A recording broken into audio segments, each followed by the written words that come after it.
Open your ears and lube up your butthole. It's time for the What Do We Call It podcast. Now, here's your host. It's Jmann. Welcome to the What Do We Call It podcast. I'm Jmann. And I'm number one fan, Tim. It's a big episode.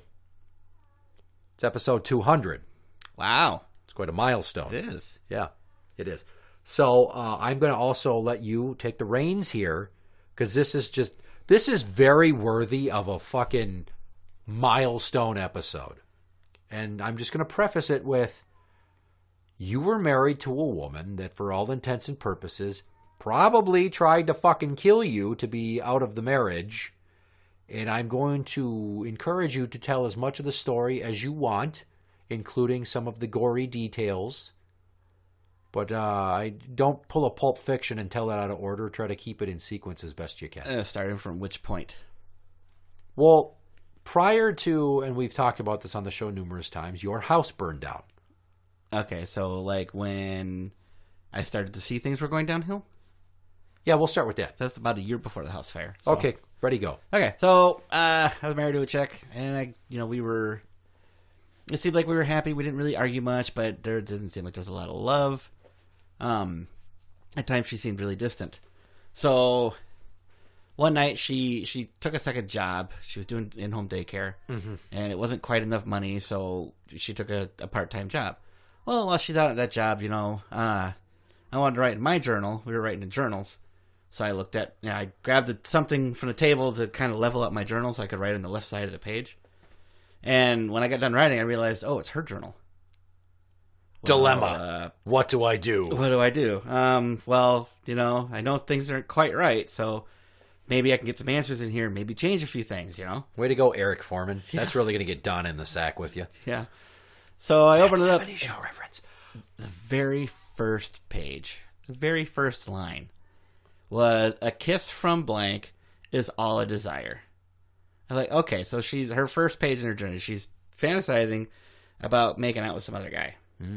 A guy that we both mutually knew, a guy that I was kind of buddies with. Uh-huh. And so I was like, okay, well, I get that sinking feeling in my stomach. So I kept reading.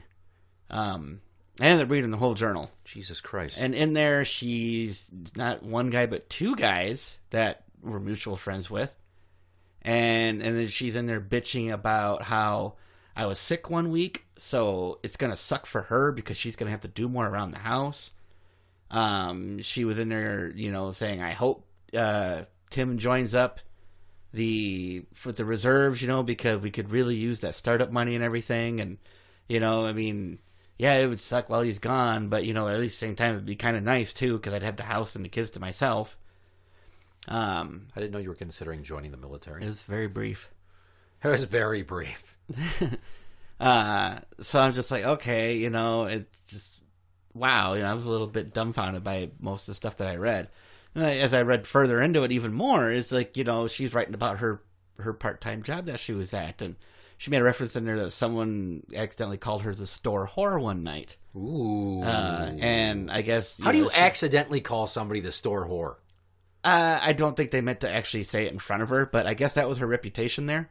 Because as I kept reading, there was another guy at the store there, nobody knows him, but apparently she was in a situation with him where she almost kissed him when they were in the storage room. But she didn't. So I guess she's flirting with all the guys and maybe even customers and shit while she's at this other job while I'm staying home taking care of our two kids. Well, that just sounds like good business sense, but what was the other job? Don't say prostitute or it totally makes her the store. No, she was working on Office Max. Jesus fucking Christ. Trying to get butt fucked amongst the paperclip boxes in the back room. Just like, I'll show you my stapler if you show me yours. I don't know. What? Just laying there, fucking legs overhead, just let's collate. So a little bit of time goes by, and she knew I had read it, or she suspected, because I continually read her journal as she was making entries. And she was actually writing in there, I think he read this because he's been acting so different and everything lately. Well, of course I'm acting different. I just read about you basically fucking your coworkers and then fantasizing about two of my friends. Yeah. And it not just like a couple of references, like a ton. I'll get you the journal. I have copies. Ah, Jesus Christ. I was using it for the divorce. Fair enough. So a little bit of time goes by. It's election night. Obama's winning. And she sits me down and she's telling me, she's like, well, been doing a lot of thinking, this, that, and the other. I did a little bit of reading. I watched some internet videos. And she approached me with the idea of having an open marriage. Blame Obama. I don't know why. I totally could. He destroyed my marriage. Motherfucker. The day my marriage died. Anyway. So I'm just like, well, this is my comeuppance because I cheated on her a lot in high school. I cheated on her with like 5 different girls. Yeah, well, you were getting it out of your system. Well, she wasn't having sex with me, so I went and had sex with them. See, that's a perfectly logical argument that what you won't do for your husband, some other bitch will. I would have dumped her, but I felt like, because I'd already proposed to her at that point, because I'm an idiot, Yeah. that I had a code of honor and I had to go through with this. A fucking code of what the fuck? I don't know if that's the correct term. That's kind of how I felt. It's like I asked her, I dedicated myself to her, so at this point I can't let her down. What did Robin Hood and the rest of the merry men say about that? Nay. 1,000 times nay. Jesus Christ. So I was like, all right, well, I need a couple days to think about it. Well, a couple days go by. I was like, all right, fine, we can do this. Long story short, she lied to me about the first person she vetted. It was one of the guys that she wrote about in her journal. She attempted to do something with the other one. He turned her down. Awesome. Way to go, fist bump, dude. And all of a sudden she's going on dates and she's lying to me about the things that she's doing. Like, she told me she was going out with her coworkers from Office Max to go bowling. And she told while I was out, I met this other guy. And we started talking and we hit it off. And, my coworkers wanted to go to a different place. And I just stayed here and talked with this guy. And then sucked him off in the parking lot. Maybe. I don't know. But I found out later, no, she never went out with her coworkers. This was a blind date that she had set up from some website. Jesus Christ. And she met him at the bar and everything. She confessed this to me later because I just started hounding her one day. I was so fucking angry. And this is all within the span of a week after everything's said and done. Well, then the house fire happens. Yeah. Okay. Interesting timing. Yeah. It was literally like a week. No, it was more than a week. It was a month. Because the house fire happened beginning of December. And now let's just, can you walk us through some of the finer details of damning evidence about the fire? Okay. 2 nights in a row, she's like, hey, we should have some drinks and have a little fire. We had a wood-burning stove in the basement that went to a chimney outside. And we'll just have some drinks and we'll sit and relax. I'm like, yeah, well, I suppose we could do that. I mean, I got to work tomorrow, but if I have a drink, I'll be fine, so we'll do that, and I'm sitting there thinking I'm going to get late or something. And first night, no, I had a drink. We had sat in front of the fire for like an hour. I got it down to coals, went to bed. Shut the damper before I went to work in the morning. I get home. She's like, we should do the same thing tonight. I was like, yeah, okay, it was kind of fun last night. So we do the same thing. We have a drink, had the fire. I let it go down to coals. I told her I'm going to go to bed. I got to be to work at 6:30 in the morning. And I start walking. She's like, okay, well, I'm just going to throw some more wood on the fire. I was like, no, don't do anything. Don't close the damper. Leave it open. I'll close it in the morning before I go to work. Mm-hmm. She's like, okay. She's like, I'll be up in a few minutes. This is like 11:30. I go to bed. I fall asleep right away. I wake up. I don't remember how much. I think it was like 12:15 or 12:30 in the clock or something. And I wake up because she's crawling into bed. And I kind of look over at her. She's crawling into bed. She's got a T-shirt and jeans on. This is a woman who usually sleeps in T-shirt and underwear. Uh-huh. She's like, oh, okay. I looked at the clock. I was like, I thought you were coming to bed right after me. She's like, oh, I couldn't really sleep, so I just got on the internet and just kind of chatted with people on the website that her and I were both on, a chatting website. It's a political website. Uh-huh. So I was like, oh, okay. And then I kind of look out the bedroom door and I could see that there's lights on out in the living room or kitchen or something. Which is weird, because this is the woman that paid the bills and bitched about lights being left on. So I didn't think anything of it. I'm tired, maybe she just forgot, whatever. So before I roll back over to go back to sleep, I hear her crackling noise. I was like, what's that sound? That sounds familiar. How loud was it? Because when you've told me that you heard the noise, and I've heard old dry wood burn, and it was an older house, there's kind of a crackle and a pop sound. I heard crackling and popping. Literally like... kind of like about that loud through the floor. I mean, I know I'm half deaf, but it's definitely coming from below us. Okay. And the wood burning stove was right below our bedroom. Yeah. So I'm just like, what the hell is that noise? And all of a sudden, the smoke alarms go off. And it's just like, holy shit, there's something on fire. So Just instinctively with those two items, you put two and two together. yeah, there's smoke alarms, and I hear crackling. It's like right when the smoke alarms went off, my mind was just like, there's a fire. Well, that's kind of the purpose of a smoke alarm, is to go off and maybe go, it's fire! Like, I was... My brain says, hey, this is the sound of a fire. Then the smoke alarms hit. Yeah. It was before I could say it out loud. So I get up, go out of the bed, and I go running out into the hallway down towards the kitchen. And the kitchen's already starting. There's smoke up at the ceiling and everything. But the kitchen lights were on. I go running through the kitchen. The fire extinguisher is right there by the kitchen door. I grab it. I go running downstairs. And I notice that the lights going down in the basement were still on. Which is weird. I get to the bottom of the stairs, and I look down the basement. If I remember correctly, the lights at my end of the basement where the stairs were on, but the ones out the far end were out. And all I saw was a wall of orange glow, and the entire basement was smoke. Jesus. Like from floor to ceiling. And I kind of looked, I'm already holding my breath. And I'm like, fuck this. Set the fire extinguisher down. Ran back upstairs. It's like, what did you do? I like that you had that moment of clarity to scold a woman for fucking up while the house is on fire. Well, it was cold when I went to bed. It wasn't going to start anything. I dropped the fire extinguisher and immediately went to go have an argument with my irresponsible bitch of a wife. Stupid bitch. And she's just like, I didn't do anything. I just threw some more logs on the fire. I says, I fucking told you not to. Well, at this point, I see her running through the living room with, pretty sure it was Bubba in her arms. And I think it was Pubert that was running behind her. Mm-hmm. I glanced over by the front door.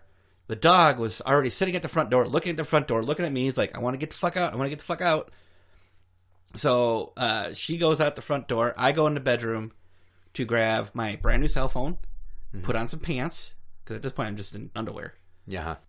I go to I grab my pants, put them on quick, grab my cell phone. It flies out of my hand, goes somewhere into the room. So I go to turn the light switch on, no power. I think it ate through the wires and just destroyed any connectivity for the electricity In that corner of the house. in that part of the house.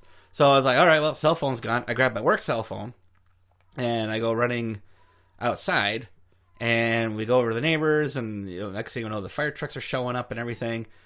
They put the fire out. The fire chief pulls me into his truck and asks me a bunch of questions. He asked me, how the evening went, what happened, what I saw, and everything. He pulled her into his truck, talked to her, and it was later on I found out that her story didn't match mine. Interesting. It wasn't, I don't know what the differences were, but it was just noted that the stories didn't match. So they go stay with my parents, and I told her, after a couple of days, this whole open marriage thing, because she's still, we said that she was going to work, but she was actually going on a date that night. And this is 2 or 3 days after the house fire. Jesus fucking Christ, doesn't skip a beat. Yeah. I told her, I think we just need to put this on hold because, we just had a house fire. Okay, all our stuff is fucking burned. And she's like, no, this is kind of a stress release for me. Are you fucking kidding me? Okay, well, what do I get? Selfish. And I noticed at this point, the amount of oral sex I'm getting and sex in general has increased a little bit with her. And I think it's because she was practicing. Make me feel good. Where'd you learn how to do that? It's like all of a sudden, she got really good at giving blowjobs when she was always usually terrible at it. And then, we had sex, a fair amount, every couple of days we were having sex. Mm-hmm. Skip ahead a little bit. We got a townhouse to rent. We're trying to piece things together. I'm still just stressing out over everything. Open marriage. But, the house fire, at work, our stuff is done. And this whole open marriage thing, which she seems to be refusing to put on hold. Yeah. Now, at this point, I had never gone out with anybody. I chatted with a couple of girls, mainly people I knew from high school that I, had a thing for. Putting out feelers. Putting out the feelers, I guess, because I figured I might as well go have a little bit of fun. I mean, I have permission, right? Despite the fact that she's lying about every damn thing she does, at least I can go and honestly fuck somebody I know. Right. In the meantime, she's putting down more wieners than Joey Chestnut on the 4th of July. Oh, gosh, she's 1 or 2 nights a week, sometimes 3 nights a week out, gone with a guy. I know she is. Did you ever wonder if she's slutting it up without using protection and she might get knocked up by some random dude? At this point, her tubes are tied. Still. But I'm pretty sure. I'm wondering if maybe she had caught something. I don't know. I didn't go get specifically STD tested, but like since I've been with Ms. Number One fan, she's been tested when she's getting surgery and stuff like that. She didn't have anything, so I mean, I guess I'm clear. I just want to bring up that when me and Rick James went to go see Jim Norton, he tried out a joke. He's like, "That's how I take an AIDS test. I stopped talking to a broad, and if I call her 6 months down the line, she picks up the phone. She's happy to hear from me, and she doesn't tell me to go fuck myself. That's how I know I'm clear." One night, she's telling me, let's have some drinks and we'll watch Firefly. I'm like, oh, great, I love Firefly. It'll kind of get my mind off of things, So she makes me a drink. I have a Long Island iced tea mix. You just add Coke to it. And I kind of catch it, and it's like, it looks weird on the top, like oily or something. I was just like, well, maybe it's just ice cubes or something. So I take a sip to see how strong it is, And it don't taste right at all.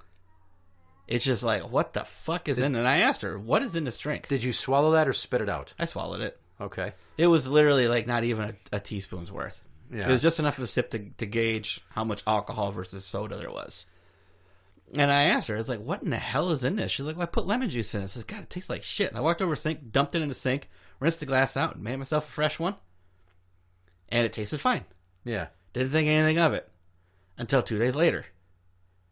I go in the trunk of her car, I'm looking for something, and there's an open box of rat poison in there. I'm sitting there, what the fuck is this doing in her car? Since when do we have, we're in a townhouse, there's no rat. And then I was sitting there, like, wait a minute. That drink tasted fucking weird. And then, so I asked her, I was like, what's the rat poison in your trunk for? She's like, oh, it's for at the house. I thought there might be mice and rats or something in the garage. And I told her, I says, why would there be rats and mice in the garage? I mean, yeah, I don't set traps or anything, but who cares? We're not living there right now. House is condemned. Right. And they're like, why is it open? She's like, oh, I accidentally I dropped something on it. I'm just like, what the fuck, But at this point, it's like, I'm kind of in disbelief of what I'm finding. How much panic was in her voice anytime you question her about this shit? There was almost no panic. She's just like, oh, yeah, that was for at the house. So if she is doing something, and I've watched enough Dateline Mystery, she's rehearsed this quite a bit. Probably. In case I'm suspicious of what's up. At this point, it's okay, this weird drink and everything like that. A couple of nights later, we're kind of goofing around. And she's like, well, I want to go take a shower first. I'm like, okay, go take a shower. I'll just sit here and do nothing. Well, for some reason, I walked by her purse and I saw an envelope sticking out of it. So I grabbed the envelope and I'm just like, what the fuck is this? There's no name on it or anything like that. It's open, so I was just like, well, who's she writing a letter to? And I opened it up and I started reading it, and I'm like, what the fuck? It's a suicide note written from my perspective. Saying that I'm sorry, I have a lot of anger or something. I can't remember exactly what it was because I only read it the one fucking time, and I was dumb enough to give it back to her, telling her, what the fuck is this shit? But basically a suicide note thing. I killed myself because the gist of it was, I hurt my boys. I beat on them. Without spoiling too much down the story here, you did contact law enforcement. I did. And if you would have had a copy of that letter, it would have made, in my opinion, a great deal of difference when trying to calculate the exact level of premeditation and criminal culpability for what she was attempting and you alleged. Yeah. If I had that would have worked out better. But hang on, don't get ahead of the story. I ask her about it when she gets out of the shower. We get into an argument. She says, I've been trying to write that book. And I was like, yeah, I read it. I didn't say this to her, but it was fucking horrible. It took place in the 1920s, during Prohibition and everything like that. And she's like, well, that's just for the story. It's like, but you have my name. And she's like, yeah, I don't know. I just used your name. I was just like, that's fucking weird because I don't remember any characters that are named Tim. So that goes on. A few days later, well, probably a week later, she asked me for a divorce. Uh-huh. I'm homesick with the kids. At this point, I had met Mrs. Number One fan, and we were kind of hitting it off and dating and everything. We're sharing a life. And she's over helping me take care of the boys because I'm sick. And Leadhead is out at an all-night party with her new boy toy. And she comes home the next day and tells me she wants a divorce. Because I told her, I want to know.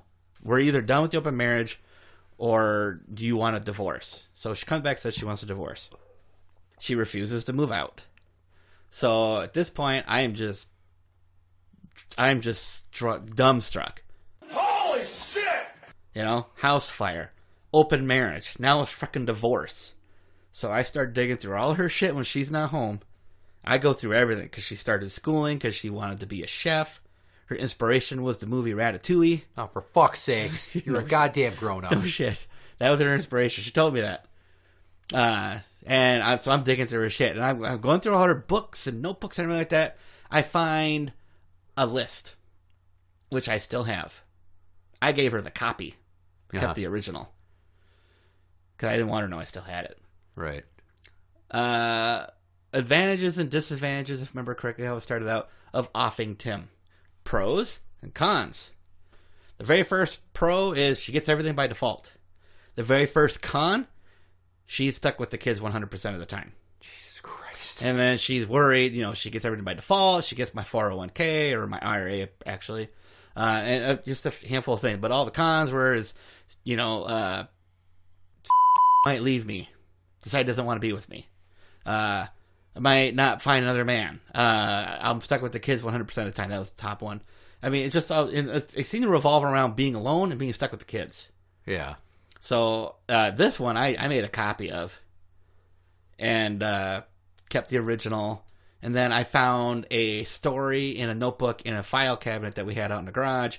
It was a fantasizing story, which I have, of her dating one of the guys that she bedded down. The one that accepted, not the one that said no. Right. A fantasy with him. Didn't get it too into details. She wrote another one involving the other guy. Tim's been dead for 2 years. He got hit by a car while he was at work and everything. But I never thought I'd find new love again or something like that. I paraphrase. I haven't looked at it in years. Christ. And so I find that, and I found that list, and then she's still lying to me about all kinds of shit. Like she's like, "Oh, Steve and I are going to go on a cruise, but I need to pay for the plane tickets." And I asked her, "Well, how much were they? Because you're supposed to get that check back from school, and we need that to pay some bills." She's like, "Well, I'm getting $1,600 back, but the plane tickets are $1,200. I was like, $1,200 for plane tickets to Florida? She's like, "Well, yeah, it's going to be spring break, and it's really expensive." I'm like, that's fucking bullshit. Well, I found out a couple of days later when I'm digging through her shit again that she actually bought her own cruise ticket and her plane ticket and everything because wasn't paying for her, paying for himself. She wanted to go with. So it's like, okay. She lied to me about it. She's taking money that's supposed to be for the family and using it to go on a cruise with her boyfriend. So she tried seducing me. Try seducing you. Kind of worked. I ended up fucking her on his bed. Well, yeah, but you didn't give her the money. No, I never got to see the money because it went to her. Oh. So one day her and I were texting back and forth. We're arguing because she wanted to buy the house that we shared together. At this point, it's getting rebuilt, gutted and fixed up and everything like that. She wanted to buy it, and I was willing to sell it to her, but I told her, I'm not selling it to you and him. You have to get a loan and do it on your own. Right. And she's like, well, I can't afford that. I need him to do it and everything. And I says, well, I'm sorry. That's just not going to. It's worth noting, wasn't this her grandparents' house? Yes. Okay, so there's an important staple right there that why she wants to hold on to it. There's some emotional attachment that clearly didn't go through her mind when she was trying to murder you via arson. But go on. So I told her, it says, you just go ahead and keep snapping attitude, or I'll just take my paperwork somewhere and get things done. And I was referring to the note, the stories, all the shit that I found, fantasizing about my death and, contemplating killing me. And then, of course, the whole, she made me drink, it tasted like shit, and then I find rat poison in her trunk 2 days later. Yeah, you got to hide the evidence better than that. Yeah. Well, she's not very smart in that way. Touche. It was her first attempted murder. I can only imagine. Very few people get it right the first time. I mean, there's a bunch of people that fail at suicide the first time because they don't know what direction to point the fucking gun. So I get mad and I go to the sheriff's department and I talk with detectives. I show them the list. I show them the book. I show them everything I had. Told them everything, the whole timeline. And they're like, "Oh, okay. Well, yeah, we'll definitely have to have an interview with her and everything." Well, apparently what they did was they called her at home and said, "Well, we'd like you to come in because we need to interview you, blah, blah, blah." I thought they were going to go to the house, the townhouse, and talk to her. No, they called her and... Yeah, they called her in for questioning because called her for questioning. The department is a safe spot for them where they can make sure she goes to like a metal detector or something. Yeah, well, and I understand that, but they gave her warning, is what they did. You were hoping they were going to go afterwards. and detain her or question her on the spot. Or detain her and bring her in so that she couldn't have time to... And she did this. She wrote up a 1-page story about a guy getting beaten up by 2 other guys, and he was hooded, and then they took his hood off and they pointed the gun at him, and the guy, I don't remember if she used my name or not, but the guy is just like, if you move, you're dead. And he's like, why are you doing this? And then they shoot him, and then he's dead. That's the story she wrote for them. That's the 1-page abbreviated. Yeah, and she gave it to them. All this list, all this stuff is research for a book I'm writing. And she gave that to them, and they fucking bought it, because she also showed them the text message where I got angry and says, you know what, you can keep go ahead and yelling or whatever. I'm just going to take my paperwork, so I'm going to get stuff done. So because I didn't take the list to them right away when I found it, I waited a few weeks because I didn't know what to do with it. I didn't know. I guess part of me was, when can I hit her at her lowest? With that, and the text message showed them, they're like, oh, well, we think it's just that you guys are getting mad at each other, divorce gone bad. But if you guys wish to continue to pursue this, we can arrest both of you, this, that, and the other. I'm like, dude, there's more than enough evidence here to say that she was contemplating on killing me. Regardless of whether or not we were arguing about a fucking house or she's trying to write a book, which I don't know why she uses my personal information when she's writing a fictional book. Why would they arrest you both? I don't know. Wasting time? I don't know. But what they said the fuck? Their threat was they could arrest us both. What did you threaten to do? I didn't threaten anything to them. So what? They were going to try to... It's almost like they discouraged themselves from having to go through what would have been a lot of work to connect some dots. Just a pin on you that you're a scorned husband about to lose his wife after all this trauma. And then additionally that you sat on it longer to make it the most inconvenient for her, which you self-admittedly did. And I personally would have gone for the Cobra Kai, strike first, strike hard, no mercy. I should have the minute I found it. I really should have. But I don't see with that much evidence how an educated and experienced investigator doesn't go, there's something here. I've said numerous times that cops around these parts just hate having to fucking do legwork. They want everything wrapped up in a neat little ball. They would much rather find a dead body than find somebody who was shot and has an explanation as to what transpired. Because it's all this fucking work for them. Yeah. So kudos to the idiot fucking investigators at the sheriff's department who didn't fucking pursue this. And seriously, that's a really fucking flimsy alibi. Yeah, I'm right. This is all ready for a stuff. I wish I'd held on to the suicide note. So at this point, I mean, she knows that I know, that I suspect that I had this paperwork in hand. Mm-hmm. I don't think she knows I still have it. Well, here's the thing, though. When you said, I'm going to take the papers and get something done, that could have meant divorce papers. It could have, but I didn't say it was divorce papers. I was just like, I don't even know. But she hung on to those particular text messages, and that was enough to get her out of it. Wow. Because everything else I showed them apparently wasn't enough. They asked me, it's like, if you felt like she was a threat or something, why did you continue to have her live with you? It says, I didn't want her living with me, and anything she cooked or whatever, I didn't eat. Nor did I let the kids eat it. Yeah, after the drink But then thing. most of the times, even after that, it was probably a couple of days before I stopped eating anything that she did. She lived with me at the townhouse for probably 2 months, and finally I got her out. And I changed the lock so she couldn't get in. Yeah. And that was fine to eat whatever there. I didn't have to worry anymore. But yeah, go through the whole thing. I mean, yeah, people think that the house fire was an attempt to kill me. You know, friends and family that I've told it to. And the kids. Because her biggest complaint is, I have the kids 100% of the time if you die. That jumps out. I think to start off with, she wanted all the kids. She wanted the kids and everything because she would get more sympathy and everything. But I think as time went on and the divorce wasn't going quickly enough for her or whatever, she couldn't make me look like a bad person because I refused to say I wanted the divorce. She wanted me to say she wanted the divorce. So that she could... So she could look like a victim. Yeah. What a So bitch. I think she's just like, well, I don't really want the kids because I can't do anything. Like, I asked her one night after she, probably a couple weeks after she said she wanted a divorce, and we're going through and filling out a divorce packet so we kind of get things rolling and deciding who gets what. I asked her, I was like, well, why are you doing this? I mean, we hardly ever argued. I mean, money was tight at times, but we were doing all right and everything. And I'm going to quote this exactly how she said it because it rung with me, even though she has denied it. I don't want to worry about being a mom. I don't want to worry about being a wife. I just want to go be able to do whatever I want, whenever I want. Wow, that is some selfish, cold shit That is right there. exactly what she said. Now, And how she said it? pretty close, maybe a little softer toned. Now, Bubba was asking me a while ago. He said, well, every kid's asked, why are you not together? Why are you divorced? This is after he knew we were divorced. Mm-hmm. And I kept giving the same bullshit story. Well, Mom and Dad didn't love each other anymore, we just kind of grew apart and everything.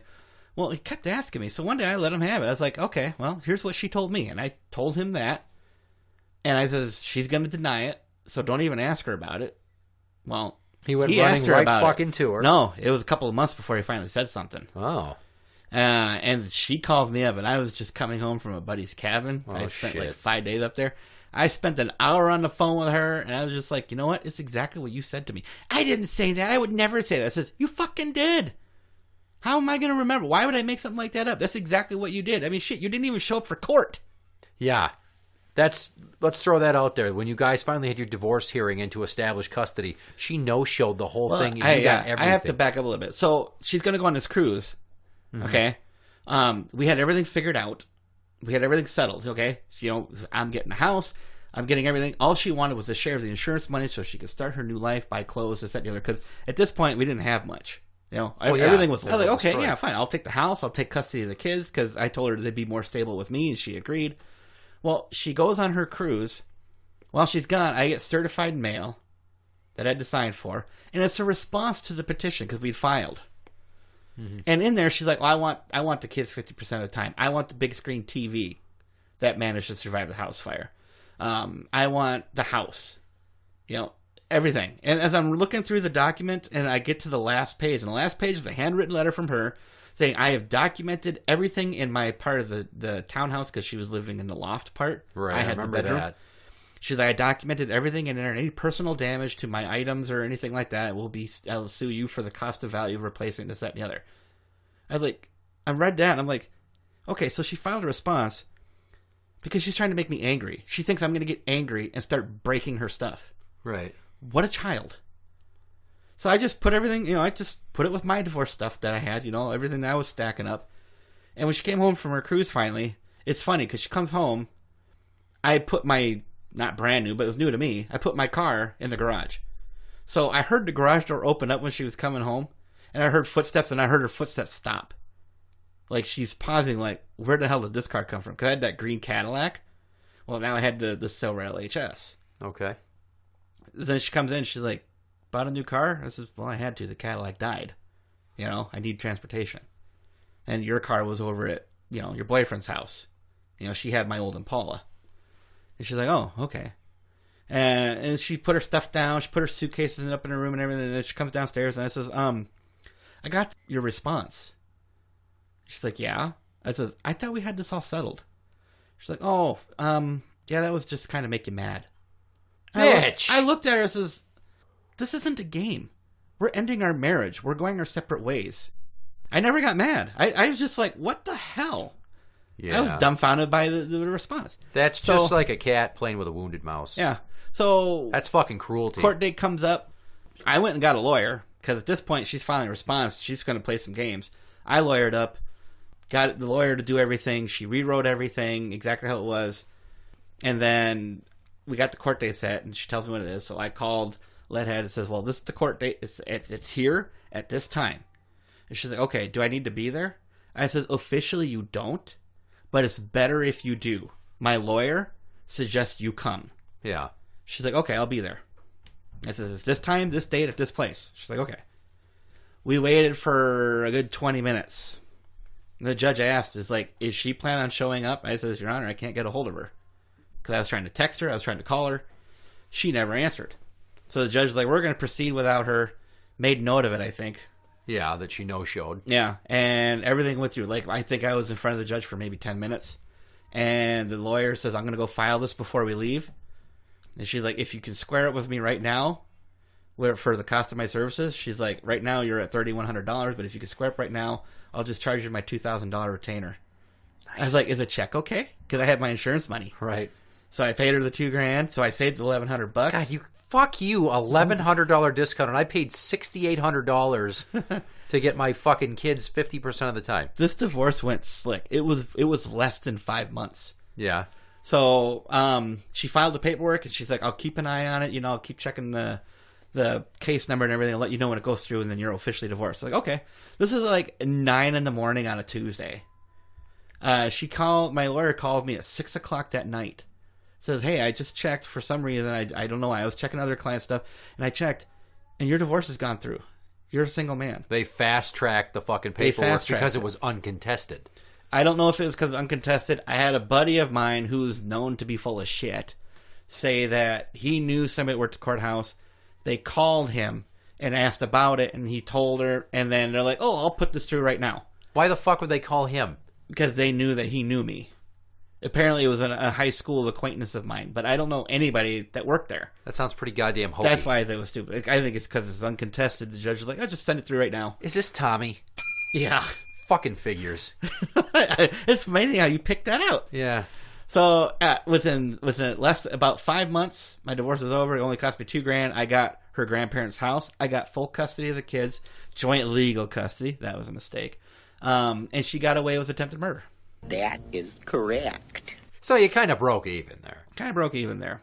But, like I said, I still have all that stuff. And when my kids are, of legal age, they might find that stuff sitting in their Christmas presents. I wouldn't do it that way. Well, okay, maybe not Christmas. I would say something there's better. more to the divorce than I ever told you. And I'm not encouraging you to ask me or read some stuff. But if ever you wanted a deeper insight into the situation, I'm willing to afford you the opportunity to go through it and then decide for yourself what you really feel. I have 4 letters, 1 from a mutual friend, 3 others. Her sister, her grandmother, and her mom. Which sister? The older one. Yeah. Yeah. They all wrote letters in my defense. For the divorce? Mm-hmm. Yeah. Just pointing out what a bad mom she is, how inattentive she is, how I've always seemed to be the primary caregiver. I've always seemed to take an active interest in the children and their hygiene and everything like that. And I still have those.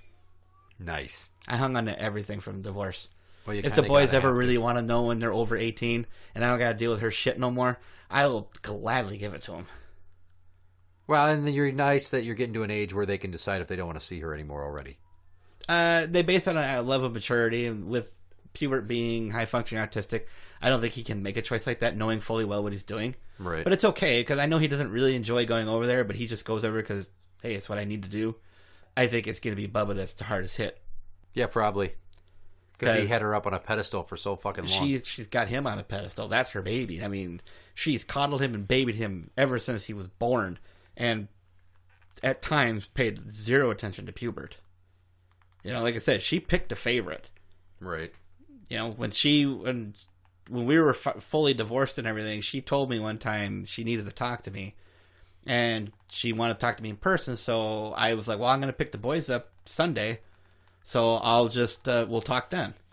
And when I was there, she asked me to come inside her place, and we sat down at the table, and she said she might be breaking up with her boyfriend. Oh, God. And she was going to move to Texas to be with her quote, dad. I don't think they've ever done blood testing, but, he claims to have been diddling her mom at about the time she was born, or just before she was born. So, nice. Okay, this is dad. And she might move down there with him, and she wants to know if she could take Bubba. One kid. Yeah. And I told her, I don't want to split the boys up. That ain't good. And that was the end of the discussion. 2 days later, she convinced her boyfriend that he was, I guess he saw a doctor for it, but convinced him to go see a doctor to see if he was bipolar, and now he's on medication for it. Mm. She found a way to keep him in her life. Keep leeching He made good money. Dirty, dirty bitch. Most of this is theory, but this is how I remember things. And I got some paper documentation. I was journaling what time she came home in the mornings, what the condition of the townhouse was when I came home from work. I was documenting everything. And I still have all that. Yeah. Well, you got to hold on to it in case you might need it again. You never know. After 3 months, I stopped because it was, at that point, it's like I knew I was getting the kids and everything, so... If just whatever I did have, I could give it to the judge along with the letters and everything, the letters from her family in my favor and everything. And it's just like, even if she fights, she ain't going to win. But she didn't even fight. She just tried to make me angry the one time. And admitted it. And admitted to it, yeah. What a spectacular 200th episode that was. Yeah, it was a long one, but... High five. Way to get that off your chest, buddy. Oh, I can finally breathe. Oh, right. Right. I myself have to go rock a piss something fierce. My back teeth are floating. Interact with the show on Twitter at What Do We Call It? That is at What Do We Call It? You can find us on Facebook at facebook.com/group/What Do We Call It podcast show. For the What Do We Call It podcast, I'm Jmann. and I'm number one fan, Tim. And that's the end.